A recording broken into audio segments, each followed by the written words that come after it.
This is another Sable Island stallion. Sandy Sharkey is traveling the world to capture the arresting beauty of wild horses. 250,000 photographs so far and counting.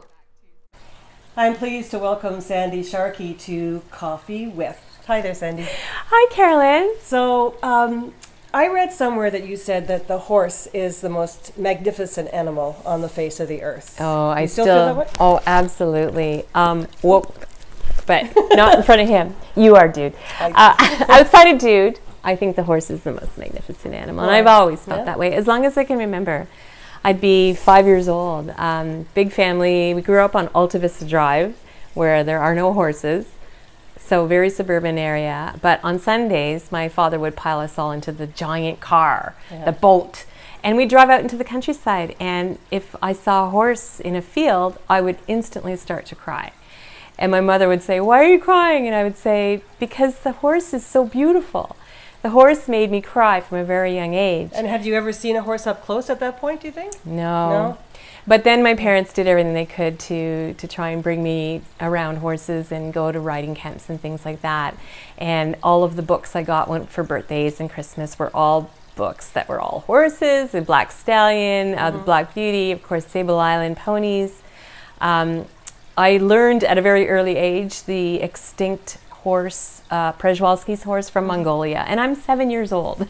And you could ask me anything about the Przewalski horse from Mongolia. So it started at a very young age, and I'm more drawn to wild horses today. But it was pretty obvious when I was 5 that somehow I was going to end up in my world be nothing but horses, really, and that's where I'm at right now. When I first saw my very first wild horses, I was 25 years old. I was working in radio, and I saved up my money to go to the Rocky Mountains in Alberta, where I had been given a trail riding horse for a week. And after a day or two, I decided it was going to be a lot better for me not to ride this horse, but just to hang out with him. You didn't want to work him. I didn't want to work him. His name was Jim. So Jim and I, one afternoon, were just hanging out. I was lying on my back in this alpine meadow with Jim on a rope, and he was munching away on grass, and it was just a gorgeous day. And all of a sudden, the whole earth shook. And I bolted upright. Everything was shaking. I bolted upright, and a herd of wild horses ran just past me. Oh. And it was the most magnificent thing I had ever seen. And Jim thought so too. He's like, "Hey, I can do that too." Anyone he knew? Hey, Bob, Doug, Fred. And I was still in radio. That was my career, but it was a very big turning point for me because I knew that one day I had to get back to see wild horses, and it was going to be a big focus in my life. Can you remember that first time you trained your camera on one of these magnificent subjects? Do you remember that? Yes, it was in 2013, and I went out to Lompoc, California, where there's a wild horse sanctuary called Return to Freedom. It's a fantastic facility organization, hundreds of acres. And wild horses, unfortunately, are under siege all over North America. They compete with ranchers and the oil industry and other different revenue generating sources, and oftentimes the wild horses lose and they get rounded up. So I had heard about this sanctuary, and I went out there where there were wild horses that had been rescued from capture and returned to freedom. That's the name of the sanctuary, and that's what was happening with these horses. So that was my very first time with a decent camera. I bought a good sized telephoto lens for that trip, and I photographed those wild horses, and I really haven't looked back since. I've been on several trips all over the world now to find horses and photograph them and capture their beauty and hopefully bring it home, and maybe it'll be on someone's wall someday. So they're in different areas, different countries in the world, but they have a similarity, I would assume. They do. A wild horse has a look about it. It's very different from a domesticated horse. I love domesticated horses. I love all horses. But the wild horse has a look about it that's something you can't really describe. Generally speaking, they're ruffians, like they're hippies. that's probably the #1 word I would use to describe a wild horse. They look like hippies. How far away would you be to get that shot? I'm very far away. I always want to make sure people know that, so as not to bother, but I've got a long telephoto. I'm quite far away at this point, but the bond that exists between horses and their families is just like human. And you can see that here, that they're just, you know, they could have been standing 20 feet away from each other, but they decided to have a nap, and that's how they had a nap. So you've learned about the horses. What have you learned about yourself? Well, what I've learned about myself is that I will stop at nothing to see wild horses.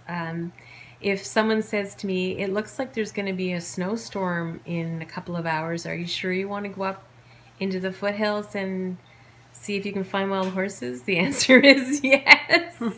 I'll just do anything to be there where they are. I used to have lots more places I'd like to go to find wild horses.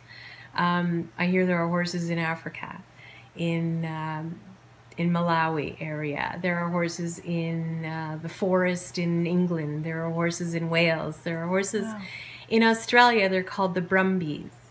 And, you know, as I said, the common thread between wild horses all over the world is somehow they're managed by mankind in ways that are either okay or not very okay. And I want to be a voice for wild horses.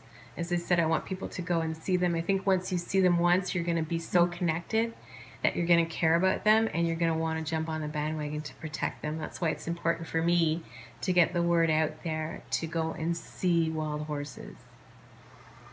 It's exhilarating, but do you ever get sad? It's easy to get sad. It's easy to get sad when you see these animals and then you know that a month down the road the government is planning to round up that family band that you just watched all day and you observed all day. And you observed the stallion with his mares and his foals. And the family bond is just like ours. But if you want to see these animals taken off the public lands because you have cattle that you think that these animals are competing with for forage, you don't think about them as individuals with emotions and that they have these incredibly tight family ties. Because if you think about that, you're going to let them be. So you just pretend that that doesn't exist. But my job as a photographer is to show that, to show those interactions between the animals, which are absolutely stunningly beautiful to watch. And hopefully turn people's minds. Not all people, a lot of people love the wild horses, I would say most people do, but there are pockets of people that want them gone forever. This one I think turned out really nice. I like this one a lot. So that young Sandra who was driving around with her parents on Sundays, what do you think she'd think of you today? I think she'd be pretty happy.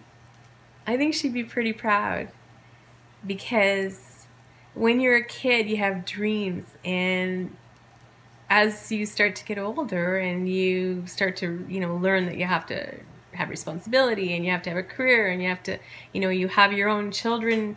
In many cases I don't, but you know, it becomes all about this vicious circle of society and expectation, and somehow your childhood dreams just go away and they're lost. And so that kid that was 8 years old in the back of my dad's car crying every time she saw a horse, I think would be pretty proud of what I'm doing right now. Sandy, thank you for having coffee with me. Thank you for me and Dude. You're a good boy. You were good. Yes, you were.